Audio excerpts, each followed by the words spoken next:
Tonight, the United States and Britain have added to the diplomatic pressure on President Mubarak. The White House calling the violence involving his supporters a direct threat to the aspirations of the Egyptian people. The demonstrators have a new friend.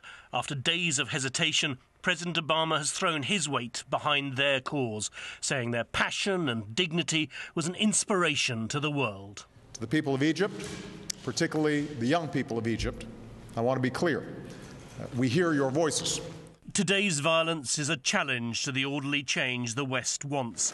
In London, the Prime Minister, flanked by the UN's Ban Ki-moon, condemned it. If it turns out that the regime in any way has been sponsoring or tolerating this violence, that would be completely and utterly unacceptable. That was echoed in Washington, where the White House called the violence outrageous, deplorable. If any of the violence is instigated by the government, it should stop immediately. Before the trouble flared, President Obama spoke to President Mubarak for half an hour. He was said to be direct, frank and candid. His message, the time for change, is now.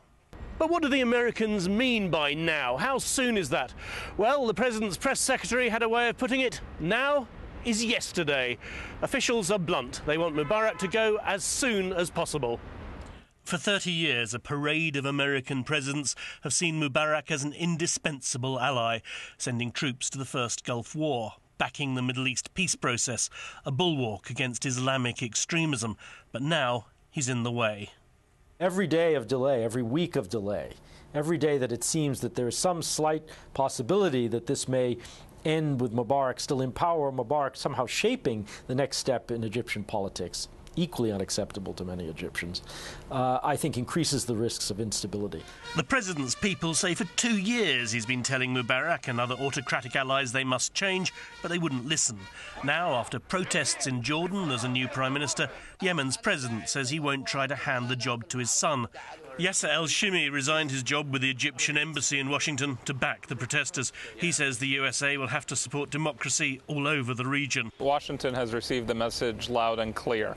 The support for undemocratic regimes in the Middle East is unsustainable and might end up in disaster for American foreign policy. But the immediate concern is for an end to the violence. President Obama's team will be talking to the Egyptian army. They are the key to a future without Mubarak. The BBC's Mark Mardell there, and highlighting the latest turn of events, the American State Department has told citizens that those who want to leave must immediately head for the airport, saying further delay is not advisable.